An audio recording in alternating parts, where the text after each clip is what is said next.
Hello, everybody. Thank you for bearing with us. We are having a little technical difficulty getting Jessica connected to the live, so hopefully we're going to bring Jessica on in just a minute. But while we are waiting to see if that works out, I am here today to kick off another SPFBO or SPFBO Meet the Author live vlog. I don't know what we're going to call this, live chat. And today, instead of Fantasy Faction, we are introducing the blog that I've been assigned to this time around, which is Fantasy Book Critic. And there's 4 of us. Hey, Jessica. Can you hear us now, maybe? I think I've got you. Yay! Oh, and she's gone. The suspense. But yeah, so for those who don't know anything about SPFBO, and this is your first blog of the series, basically 300 of us authors got on super early in the day in parts of the world, super late in the day in other parts of the world, and submitted our books for this blog off contest that's coordinated by Mark Lawrence. It's free for the authors, so thank you, Mark, for the work you do.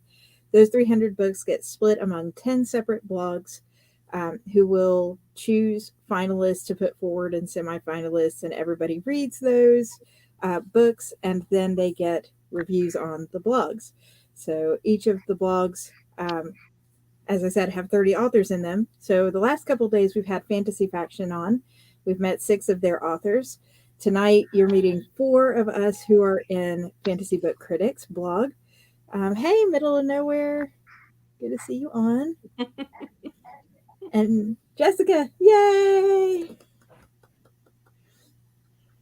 I was just hearing you twice. Like, I could not understand anything you were saying, and I could not figure it out. And it's because I had this video playing on Twitter.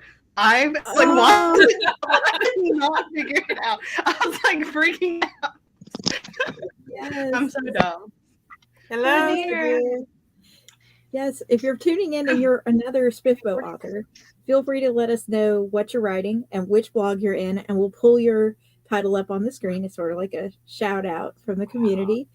But tonight we've got the 4 of us in. I'm Katherine. I write the Vow that twisted fate in this year's SPFBO contest, which was my debut. It's an epic fantasy. HC, why don't you tell us a little bit about yourself, what you write, and then we'll just sort of circle around. HC? There's a JC, so I'll make sure I heard you right. Yes. Hi, I'm HC Newell, and I am an author of dark fantasy. And I'm just pretty chill. I don't really do anything. Nothing too interesting about me. I live in Nashville. I write books. I don't know. You can tell us all day at the park. My brain is fried. Fellow Tennessean, born and raised in Tennessee. I've never been to Memphis though, but I've been to Gatlinburg. It's really nice. The opposite side of the state, Gatlinburg. Yeah, it's really pretty. There's mountains there. There's not mountains in Memphis. Oh yeah, no, there's not mountains in Middle Tennessee. It's really, really boring here.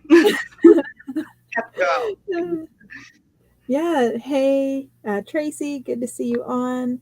So, JC, why don't you tell us a little bit about yourself and the kind of fantasy you write?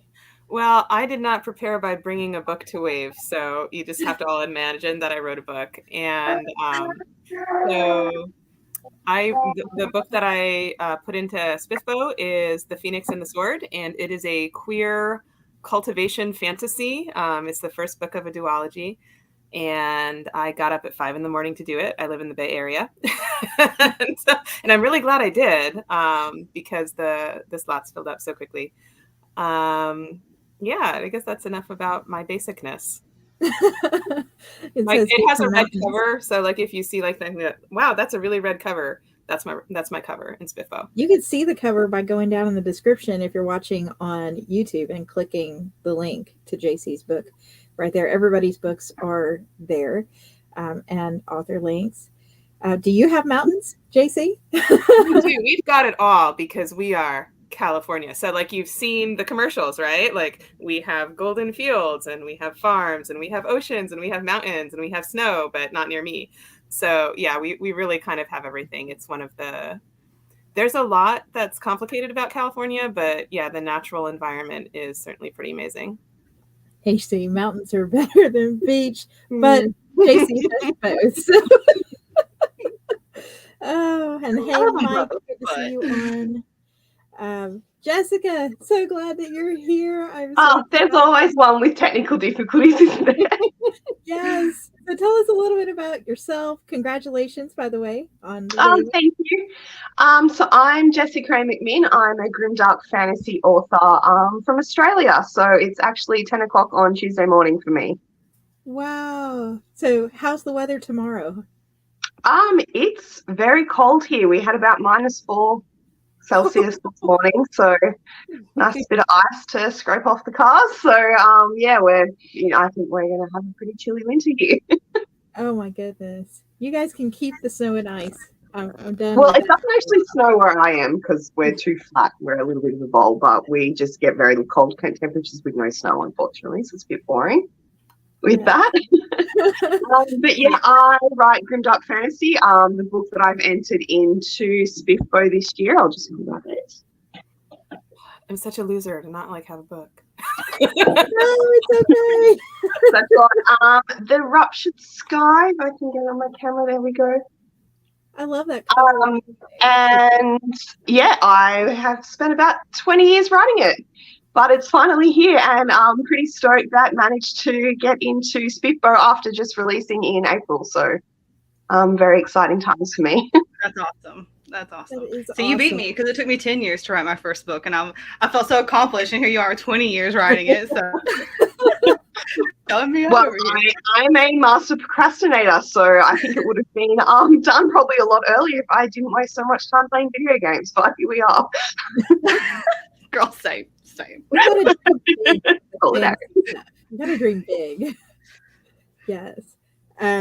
So how many of you, this is your first year, has anybody done this more than one time?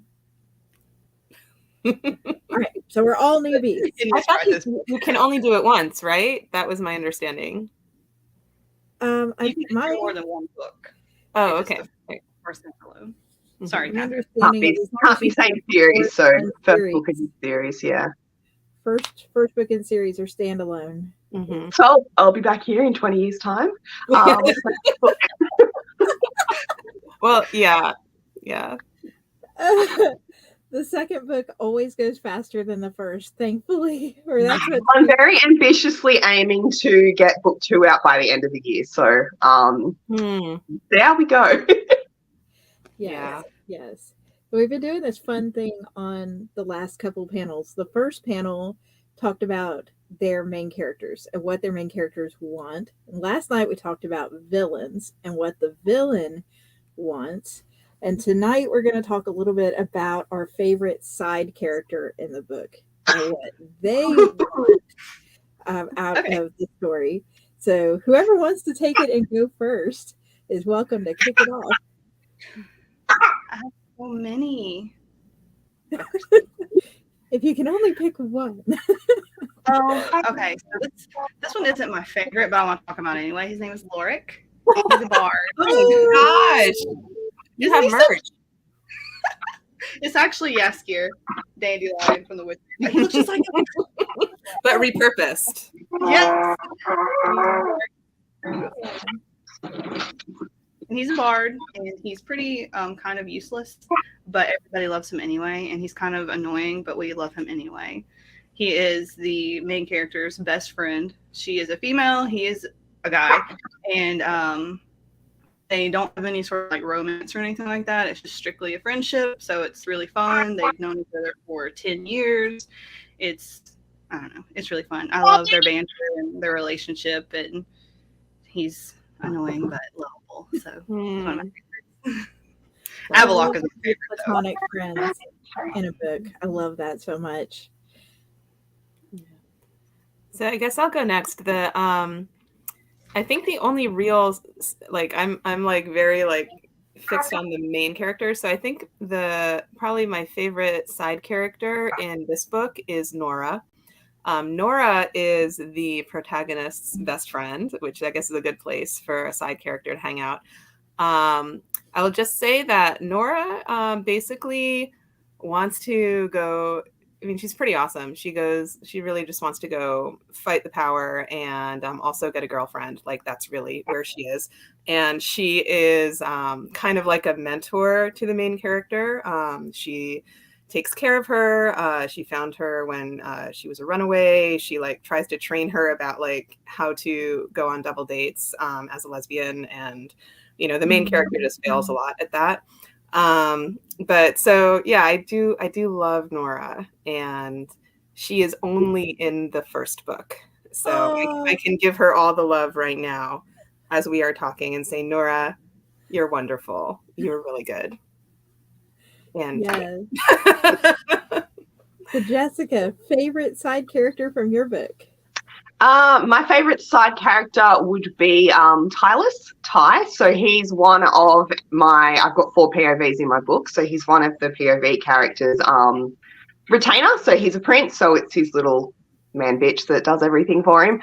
Now he's really he's a kid. He'd be like 13, 14, and he just puts his foot in it all the time. So the prince is queer and he's an alcoholic, and this kid he just gets it wrong all the time, blurts out stuff he shouldn't and things like that. So it's sort of really endearing that way, which is nice to have this sort of soft character in what's quite a dark story. So yeah, he's a little favourite of mine, Sweet Tyler. Sort of the teddy bear character. Yeah, a little cinnamon bun. So he gives you some little laugh moments just because he says random stuff. But yeah, so that's sort of his role, and he's pretty sweet like that. Oh. I think in mine, there's a group of dwarves that the main character calls forward in time from the past because she has to face the enemy that they couldn't defeat 500 years before. And my favorite side character is probably actually one of the youngest dwarves in the group. His name's Jor, and his joke is he's the fastest because he can run the fastest. He can do everything the fastest. So he's so cocky, and he hasn't caught up with the fact that he's now like 500 years old, just like that. But he really just wants to prove his place in the company, I guess, a little bit. So he's sort of sassy and sort of awkward and funny. I don't know. He brings some life to the book where there's some heavier, darker themes in parts of it. And I just really loved him. I just want to say, like, you just like throw out there. So like they had to bring this bunch of dwarves forward from 500 years ago because of things. I'm like, as one does, you know, you just got to solve the problem by getting the dwarves from the past. And this is what I love about fantasy. Yes. Yes. Only in fantasy, right? Anything is possible. Just Absolutely. slap on some magic in there and you're good to go. Yeah. So first time doing SPFBO. What have you guys thought about this initial first week? Because we're coming up on just a couple days shy of a week since we submitted. How's that been for you guys, the submission and the waiting and everything? Crazy. I think I'm up like 100 followers on Twitter. It's just like exploded. I can't believe like the amount of just visibility that just being involved in something like this has suddenly offered. I think I'm up to equaling my KU page reads already the last month, and we're only halfway, just over halfway this month. So absolutely crazy. It's been so great meeting people, and just the enthusiasm for self-pub is just amazing. Yeah, it's kind of made Twitter fun again, which has not been for a while. It's really great to see how many amazing books and authors there are out there, knowing that this is only 300 of a lot more people that have books to share, and how many varieties of fantasy there are, how many kinds of fantasy writing is really exciting. And also I love seeing the blog sites, because I'm now exploring all of these blog sites, and they all do really great work. And just thinking of how, fantasy readers find the books that are right for them, like with all of the many kinds of fantasy books there are, how important it is to have something like this that really, takes a good look at all of these books and actually looks at all of them you know, and that's amazing. I don't know if there's any other contest where like all the books actually get looked at, you know. It's really so impressive. So it's exciting. I'm glad that I managed to get in this time. Yeah, Yes, and the people watching on Twitter, thank you. You're part of the fun. Hey, Twitter people. I've entered about 10 contests, I think, this year. And this is the only one that's been so interactive with the community. And I published in 2021, and I just found Twitter in like November of last year or something. And it's still mind-boggling to me, just the quality of indie authors. Like the stuff that we're putting out now is so good. Like it's so good. And so I wish I would have entered like 3 or 4 years ago when I first published, because now I'm like, dang, like it's getting intense. Stuff is so good. It is fierce this year, the books. So good. Yeah. Yes. And Zach Argyle has put together a fantastic page that shows all of the books that are in this year, and you can filter it by audiobook and you can filter it by KU. And if you click there, if you're watching on YouTube, and there it is on the screen for people on Twitter, just looking at the covers alone, because we really do judge a book by their cover, I've been blown away. The covers up there are like traditional publishing house level quality covers this year. It's really impressive. Yeah. Like I felt confident going in. I was like, I'm gonna get that cover contest, no question. No, wrong. They're so good. I'm just like, you know what? You are nominated from our cohort, though. So congratulations. What was that? You are nominated from our blog group. So that's congratulations. Thank you. I was like, the glowing tree. Yeah. Yes, it's beautiful. Yeah, that's the one with the white tree. All right, yes, I remember that cover. It's my beautiful tree. Very striking. I'm not even gonna get upset if I lose, because like the covers are so good. I'm like, dang, it's gonna be hard to choose for sure. Yeah. All of the blogs, for people watching that don't know this, get to pick 3 covers from the 30 books they were assigned to put forward as nominations for the best cover in this year's SPFBO. So yeah, one of those covers I guess will be the winner, but there's some really stiff competition this year. And I have this link in the description box on YouTube, but if you're not already following Mark Lawrence's blog, you can keep up with the updates to make sure you see really who goes through to the next level. So maybe you guys know, I've been told this a couple times, and it's all so many dates and so many things. Is it June 1st when the first group of us get the axe? Is that what happens, or is it 5 months? We're like, already? It's that soon? I was hoping to like ride on the happy feeling for a little longer.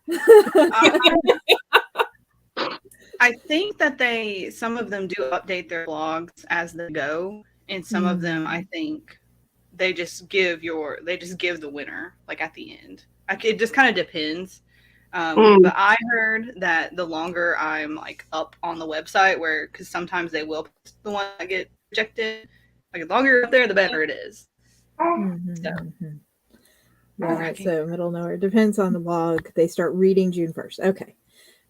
So yeah, the books are in though. The submission window closed within an hour, like 40 something minutes. 5 minutes. Yeah. Last year it was 9 hours. It took them 9 hours, and this year it was 41 minutes. It's insane. So how are you guys feeling about being in the Fantasy Book Critic? Because I was looking through and I was going, wow, there's a lot of great dark fantasy authors in our blog. And I sort of, for a second, was like, oh, I wish I'd entered the book that I put out in January this year, because it's darker than Val. But still, some really great competition. Yeah, I mean, I'm kind of glad because they seem to have a good range of dark fantasy stuff that they do, from like really well known stuff, indie stuff. And I was reading through, and it said that they have sort of a structure. They try not to be biased with anything that they do, which I really like, because I know there's a lot of luck involved, and there still is, because anything creative like this is going to have some sort of, bias towards it when it comes to judging. But I like that they had sort of a little template that they try to go through. So I'm nervous, but it's exciting. I'm confident in whatever the judge decides. So. Yeah, I think, I mean, the range of reviewers on that blog is great. And I think they added 2 new reviewers, like, you know, to probably just in time for SPFBO or just after SPFBO like opened. And yeah, they're clearly experienced reviewers that have read many, many things. And I would love it to like get any kind of feedback from someone who like read a ton of fantasy, because that just helps me understand better like where my book fits in this like huge range of incredible fantasy literature. But yeah, I'm just happy to be here. You know, like it's kind of like how I feel about it. It's fun, and yeah, it's fun to like be part of something that, as you said, HC is very interactive and people are, you know, really invested in it, having a great time, and like that's how it should be. Yeah, I think I actually know now who's got my book in there from the group she posted on Twitter, who's what book she's reading out of the full list for Fantasy Book Critic, and I actually think we're in the same one, HC Newell, so I'm really I was going to ask you, I was like, who do you have? Chels? Yeah, like yes, that's what I do. Yeah. So like, but I do think that particular reviewer is like really keen on dark fantasy, so hopefully she'll jam with the books. So I hope so. See, I get nervous because my book, I think people either like it clicks with them, or it doesn't, because I don't really read a whole lot, so I just kind of like wrote whatever, and I don't like a lot of like building. I don't want a lot of lore in the beginning. I want to get just right to it. So my book starts mid-scene, and a lot of people don't like that, and they really can't click with it. So it makes me really nervous, because like if she reads it and she's like, you know, this is, because some people say it really takes a while. Like they have to get like halfway through and they're like, okay, now this is picking up. Now I can connect to it. She might give it that. Same as what I get. Same feedback I'm getting. Yeah, it makes me nervous, but. And for the same for me, like I know that the book, like some people really love it and some people do not, and that is the great learning experience of publishing a book. But I feel like that's what the reviewing thing, like it's not like a lab experiment. It's really like it's not objective. It's like, does this book hit me somewhere? You know, does it work for me? Am I excited to read this book? And then you think like, why am I excited to read this book? So yeah, it's going to be super interesting. I'm really looking forward to just reading all the reviews and seeing how this work gets done. Yeah, finally, always a big mix of subgenres as well, which is great. Oh, so yeah, huge mix of subgenres. Are they assigned just like randomly, or do the blogs like pick ones that are like, oh, there's some dark fantasy, I like dark fantasy, I'm gonna go for that one?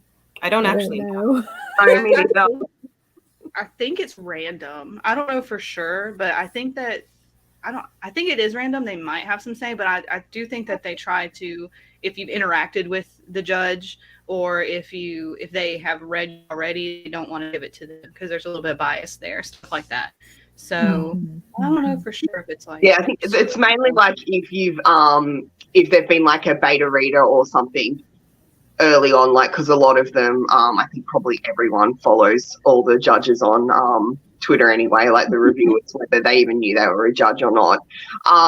It's just how the community seems to work. So I think it's more that if they've been beta readers or somehow involved in, or obviously know them personally as well for it. But I don't think they're necessarily weeding out like mutuals on social media in that, because that would probably be involved. Yeah, but I'm more like if you have like personal conversations with them or something, or something a little more personal than just like following or commenting every now and then. Because I think it would take a while for all the judges to be like, I want that one, because if like 4 of them want it, then they're gonna have to. I think they just that would take and then just sort of take a long time.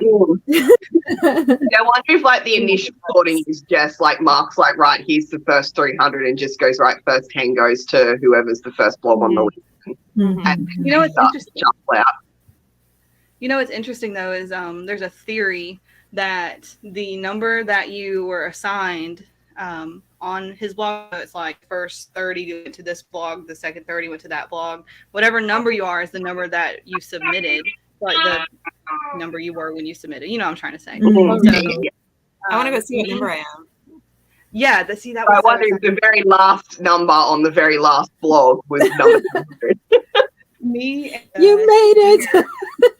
I know I submitted at 1 minute past, so I submitted at 5:02 a.m. and I do not think I'm anywhere near the top of that list. Like, as no, I remember. That's what I was gonna say. Me and Sadir, who wrote the crew, we were both like, all right, we're gonna it's about to do it. Don't miss it. Don't miss it.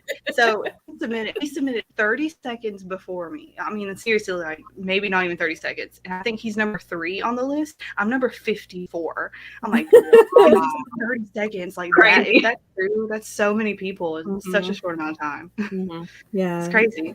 But regardless, I think ages beforehand because Australian internet is notoriously shit. So I'm like, oh my god, it's gonna like crash or something, and just decide that it's gonna load or my internet's gonna disconnect. But I already have plans. It's going through my head. Well, I wasn't so stressed because everybody was like, last year it took 9 hours, and I was like, okay. I'm like, okay, 9 hours is pretty long. So it's probably silly of me to be getting up this early, but glad you did now. See, I was at work. Yeah. So I was gonna like call out and go in late at like 9 instead of 7. But I was like, nah, I don't want to miss because just in case they feel so bad. I'm glad I didn't do that. I would have missed it for sure. Yes. So before we hop off, I know a lot of people are giving away ARCs. They've got their books marked down. Jessica mentioned KU. Tell us a little bit about what's going on with your books. As far as, I mean, I put your book links in the description, but where can people find them? Do you have any specials going? Is there a way they can get a free copy and all the good stuff? Mm-hmm. So for mine, mine is a duology, and I'm actually planning to release the 2 books as an omnibus in July, so people can like get the full story. So, should anyone want an arc of the omnibus, I would really love to share it to get some reviews. And you can contact me on Twitter or Instagram or like wherever, all of those things. I would be happy to send arcs to people. I am not in KU. I am wide, so I'm in Kobo and I'm in Kobo Plus if you are looking for a subscription service. Mm-hmm. But I should be pretty much everywhere other than KU. Mm-hmm. How about you, Jessica? So yours is KU, right? Yes, so I can't send digital arcs, as someone reminded me, because KU is a bit about that. Really? Yeah, apparently once it's in KU, you can't send digital arcs for it. I did have some paperbacks, but they're all unfortunately all gone. So if anyone is wanting to read, jump in KU. If you don't have it, just get your free trial and then get out of it. Read as many SPFBO books as you can in the 3 months. Get lots of things. I am also involved in a sort of a debut fantasy giveaway. I'm running with actually 7 other participants from SPFBO, and one is not in SPFBO this year, but we've all sort of debuted within the last 12 months. So they're all really fresh. That's just pinned to my Twitter if anyone does want to look. That's free. Chance to win a paperback posted. It's completely international anywhere in the world, and there will be 8 SPFBO books involved. Cool. If anyone just jumps on my Twitter, it's pinned there at the top. It runs until the end of May. Awesome. So yeah, get yourself a free paperback or leech a free trial from KU. HC, how about you? Well, I'm always giving out free ebooks. If anybody, it's also pinned to the top corner. So if anybody wants one, you can always just message me. I'm most active on Twitter, but I do get on Instagram as well. I think some authors may be doing a sale at the beginning of June whenever SPFBO launches. So my book is 99 cents. I will probably just join the sale at 99 cents because that's the price it is. But Yeah, I mean, I'm always willing to give out a free ebook ARC to those who aren't able to get one online or who can't afford or don't want to get a paperback. You can feel free to message me. I'm fine with giving you one. It does not cost anything to send you an ebook. So, Yeah. I mean, you can buy the book. That's ideal, I suppose, but you don't have to. They've got On the 300 kickoff. books to buy their Paul. I'm like the worst live, I salesman told ever. Katie and Andrew and them that my one mistake being a newbie that I wish I'd known, if you're an author thinking about doing SPFBO next year, is I wish I had planned to have the book in either KU or discounted the day submissions went live for SPFBO, because I literally took Val off of KU 2 days before I signed up, because it's going to go wide in June. So I was like, I gotta pull it off. Well, then I left it the price it was, which was like $3.99. So today it finally is down to 99 cents. And I was so excited because I was like, yay, in time for our thing tonight. So Vouchers Fate's 99 cents. It will go wide in June. But yeah, I wish I had been a little more prepared for that, because I didn't expect to connect with as many readers and other authors as I did. The community has been phenomenal here, and I just was like, I want my book to be more available to everybody. Yeah, I just want everyone to read it. Yeah. So, well, thank you all so much for joining. Good luck in the coming contest, and good luck to the people who are viewing. If you're participating, if you're reading, and you're looking for 4 books to add to your TBR, all 4 of our books again are in the description box. And good luck, HC, on the cover contest. Yes, we'll be so back. Funny that Jessica's here, because I was like, I messaged her and I commented. I was like, I love your cover. I was like, it catches my eye every time I see it. So it's so cool that you're like in here with me, because we've already talked about it. Like, we keep talking on Twitter and stuff. So I'm like, I got so excited if you're coming here. Oh, Sadir, I messaged you on my tree buddy's here. I messaged you on Discord and you ignored me. Well, we'll be back Wednesday. My poor TBR. Yes, this is how I feel. Mine is insane, and I've also challenged myself to the equally insane thing to read the first chapter of every book in this, and write a little micro review. I've currently done 5. Wow. And now I think that's 295 to go. That's a good idea. Micro review. Yeah, I just wanted to say, Katherine, thank you for putting this together. I just wanted to say thanks for inviting, and this is really cool. Oh, it's my pleasure. It's so good to meet everybody. Thank you. I'll be back Wednesday with another blog. I think we've got 4 authors coming in Wednesday for that. If you guys want to follow the Fantasy Book Critic, I've put the link to them in our description too, because you can keep up with updates and reviews as they post them by following their blog. They're called out. But yeah, thank you all so much. Good luck again. And hopefully we'll chat again later on in this SPFBO. Cool. Take care, everybody. Yeah. Thanks, Katherine.